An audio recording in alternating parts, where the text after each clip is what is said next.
जी, जी। गिरीश भाई आपके पास आता हूँ। ये सारी इन्फॉर्मेशन सुप्रिया श्रीनेत का इंटरव्यू है अजीत अंजुम के साथ, उस पर है कि सभी पेपरों के नाम प्रोमिनेंटली उसके अंदर दिए हुए हैं। इन पेपरों ने इनकार किया है कि हम आपका विज्ञापन नहीं छापेंगे। गिरीश भाई यहाँ मैं आपसे पूछना चाहूँगा कि अल्टीमेटली हम कहाँ जा रहे हैं? ये दिशा और दशा क्या है? इससे पहले मैं दर्शक मित्रों आपको बता दूँ कि मेरे 2 एपिसोड कल मेरे चैनल पे था और आज न्यूज़ लॉन्चर पर है। मोदी भागे-भागे भूटान क्यों गए हैं? मैं आपको बता दूँ डोकलाम भारत के हाथ से खिसक रहा है और ये आखिरी राउंड की बातचीत होगी चीन की और इसकी क्या कहते हैं भूटान की, जिसके अंदर इस समय भूटान ने सरेंडर कर दिया है क्योंकि उसको जो उम्मीद थी, जो सपोर्ट की उम्मीद थी इंडिया से वो उसको नहीं मिली है और नॉर्दर्न टेरिटरी जाकरलुंग और पासमलुंग दोनों उसके हाथ से जा चुके थे। अब उसकी एक्सचेंज के अंदर डोकलाम जो 269 स्क्वायर किलोमीटर का एक प्लेटो है, वो ऑलमोस्ट दबाव के अंदर आके चीन को सौंपने की पूरी तैयारी हो चुकी है।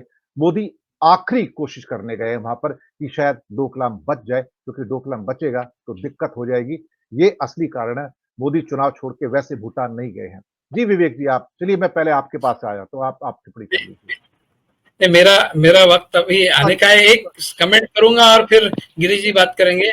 मोदी जी जो वहां गए वो भागते भूटान की लंगोटी पकड़ने के लिए गए शायद। जी, लेकिन ये बहुत खतरनाक मौका है मैं बताऊँ, अदरवाइज़ भूटान जाने का मतलब नहीं था, इनका प्रोग्राम नहीं था। He has rushed there I am telling you just to save the its last last ditch effort is there sir, that is the problem. Girish भाई, क्या हो रहा है सर? और आपके तो सुना है गुजरात में भगदड़ मची हुई है सर? हाँ, वो तो मचनी थी। एक चीज तो हम क्लियरली समझ जाएं कि ये युद्ध है। हम अगर दुश्मन के गुणगान गाते रहेंगे कि उसके बाद इतने F-16 है, हवाई जहाज है, आप एक चीज समझिए, ये कांग्रेस वाले चिल्ला रहे हैं या अपोजिशन चिल्ला रहे हैं कि हमको नहीं मिलता है। आपको by rule all India radio और दूरदर्शन पे 45 मिनट देना सबका ये कॉन्स्टिट्यूशनल हक है। तो ये उस पे लड़ाई करे कि भाई एयर टाइम सबको इक्वली देना, उसमें नहीं होता है तो उसमें कोर्ट इंटरवेन कर पाएगी और आप एडवर्टाइजमेंट दे सकते हो। तो ये लड़ाई का रास्ता बता के उसमें लड़ने का शुरू करें। देखिए दुश्मन है वो तो अपनी पूरी कोशिश करेगा, उसकी सप्लाई लाइन कैसे काटनी है, उसको कैसे डाइवर्ट टैक्टिक्स में डालना है, ये इनको समझना चाहिए। ये खाली चिल्लाने से, सेंटिमेंटल वोट्स लेने से कुछ नहीं होगा। आपको ये साबित करना पड़ेगा कि हम हर मुसीबत में लड़ने के तैयार हैं, तब तो उनको विश्वास आएगा कि वो हमारा कुछ कर पाएंगे। नंबर एक ये। नंबर दो, आप देखिए कि ये अभी इनको जर्मनी पे इनका इन्होंने जो रिएक्शन दिया है, स्वीडन का एक जो थिंक टैंक है वीडैम, उसने पूरा लिखा है कि इलेक्ट्रल ऑटोक्रेसी आ रही है इंडिया में। अब ये उस पर भी रिएक्ट करेंगे और उसने लिखा है कि भाई अगर आपकी सिस्टम कैसी है, जैसे कनाडा को और इंडिया का कंपैरिजन दिया है, ये उसका जवाब नहीं दे पाएंगे क्योंकि अभी उनको डिप्लोमेटिकली प्रॉब्लम नहीं करना। वो बोले वहां पे अगर किसी ने भी किसी के खिलाफ कुछ बोल दिया है तो उसको फाइनेंशियल पेनल्टी होती है कि आपको इतना पैसा दे देना, उसको जेल में डालना, ये डालना। ये सब एट्रोसिटीज जो है ना, ये आपके वोट काट रहे हैं। तो अभी ये इनको ये समझ में आ रहा है कि केजरीवाल जी को अंदर डालने से, वहां से सुबह से आप देखिए सोशल मैसेज चल रहा है कि 7 की 7 सीटें दिल्ली की गई आपकी, क्योंकि लोकल पब्लिक जो ऑन द फेंस थी 15%, वो बिल्कुल नाराज हो गई है कि आप कर क्या रहे हो। आपने सिटिंग चीफ मिनिस्टर को कोई बेसलेस एक पूरा क्रिएट करके, और मैं आपको बता दूं ये मॉडस ऑपरेंडी गुजरात में इनकी बहुत सालों से चल रही थी। इनको किसी भी आदमी को, अननोन आदमी केस में, मैं आपको एक प्रैक्टिकल केस दे दूं जिसमें मैं खुद इन्वॉल्व था, मैं उस एसपी का नाम नहीं लूंगा क्योंकि अभी इधर वो ऑन ड्यूटी है।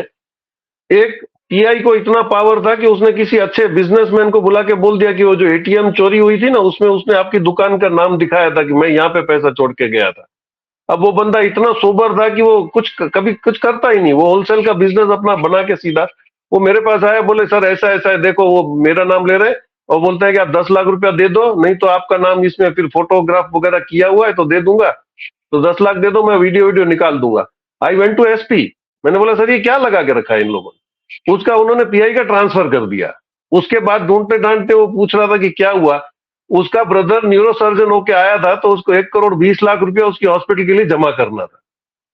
और ये सोचिए कि ये सिस्टम यहाँ पे गुजरात में व्यापारियों से पैसा लेना, दादागिरी करना।